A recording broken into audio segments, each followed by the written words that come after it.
Generasi milenial ini adalah generasi yang menyaksikan dunia yang berubah. Jadi tidak saja negara kita yang berubah, tapi juga dunia ini mengalami perubahan. Ada baiknya kita memahami dan menyadari bahwa jangan-jangan kegagalannya ada pada generasi yang seharusnya menjadi suri tauladan, menjadi bintang pembimbing, menjadi contoh. Tapi politisi tidak boleh menanyakan apa yang mereka lakukan, sebab mereka akan bertanya balik, apa yang kalian contohkan kepada kami? Apakah kita sudah berbuat cukup untuk menjelaskan kepada mereka?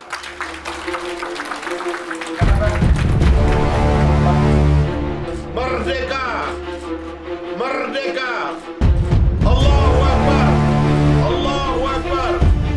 Yang muda-muda harus tampil. Inilah digital democracy. Untuk menanggapi pertanyaan-pertanyaan tentang peran generasi milenial terhadap situasi negara kita, terutama dalam demokrasi dan transisi yang panjang untuk menciptakan negara yang sejahtera, maka kita bisa mengatakan bahwa kaum milenial adalah generasi baru Indonesia.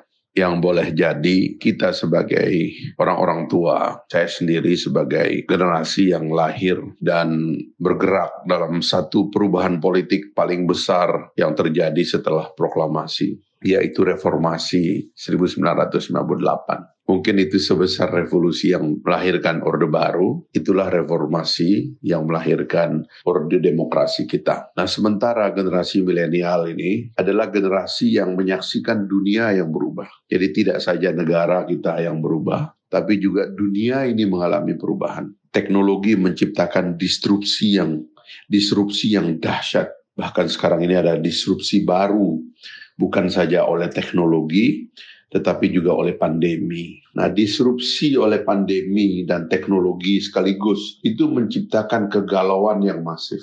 Karena itulah generasi ini sebenarnya lagi mencari imamnya, lagi mencari siapa yang harus didengar, dan lagi mencari kemana kita harus menuju dan melangkah. Ada baiknya kita memahami dan menyadari bahwa jangan-jangan kegagalannya ada pada generasi yang seharusnya menjadi suri tauladan, menjadi bintang pembimbing, menjadi contoh, menjadi yang hari-hari ditiru dan dilihat kata-kata, aksi dan polanya di dalam berbangsa dan bernegara. Oleh karena itu, introspeksi paling besar harus dilakukan oleh politisi. Karena politisi lah yang diberi amanah untuk menjadi political educator, menjadi pendidik politik, menjadi pendidik bangsa. Dia dikasih uang dan anggaran untuk itu. Dia dikasihkan akses kepada kekuasaan untuk itu. Dia dikasihkan akses uang negara untuk itu.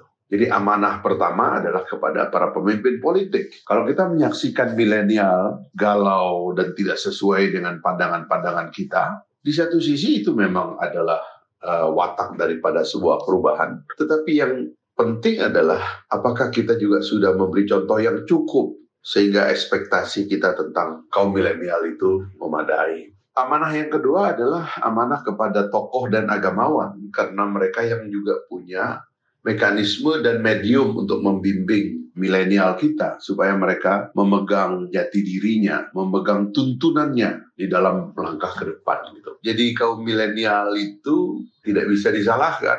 Mereka tumbuh dengan zaman. Ada kompleksitas yang mempengaruhi mereka. Tapi politisi tidak boleh menanyakan apa yang mereka lakukan, sebab mereka akan bertanya balik, apa yang kalian contohkan kepada kami? Apakah kita sudah berbuat cukup untuk menjelaskan kepada mereka, inilah mimpi kita bersama, dan beginilah kita harus melangkah ke depan. Saya kira apabila pemimpin juga mengalami disorientasi, politisi mengalami kegalauan, maka tentu kegalauan itu akan lebih masif ke bawah. Kaum milenial kita tidak mau mendengar siapapun sekarang. Mereka mendengar gadget mereka. Dan mereka punya hak pilih. Karena ada ribuan fitur di gadget itu yang mereka bisa pilih siapapun yang mereka mau mendengar. Sebagiannya mendengar orang-orang yang produktif dan positif. Sebagiannya mendengar orang-orang yang negatif dan orang-orang yang destruktif. Sekali lagi kesalahan kita karena para elit tidak mendominasi cuaca kehidupan kita dengan alternatif yang baik. Politik ini kita selenggarakan agar orang itu punya alternatif pilihan yang baik. Kekuasaan itu diselenggarakan adalah agar kaum milenial memiliki alternatif yang baik untuk menyongsong masa depan mereka. Bukan kemudian alternatif yang kosong atau bahkan yang berkembang adalah alternatif yang negatif. Jadi kalau harus disalahkan, salahilah pemimpin. Dan pemimpin akan bertanggung jawab terhadap keadaan rakyatnya, keadaan bangsanya. Ini introspeksi bagi kita semua, terutama yang senior.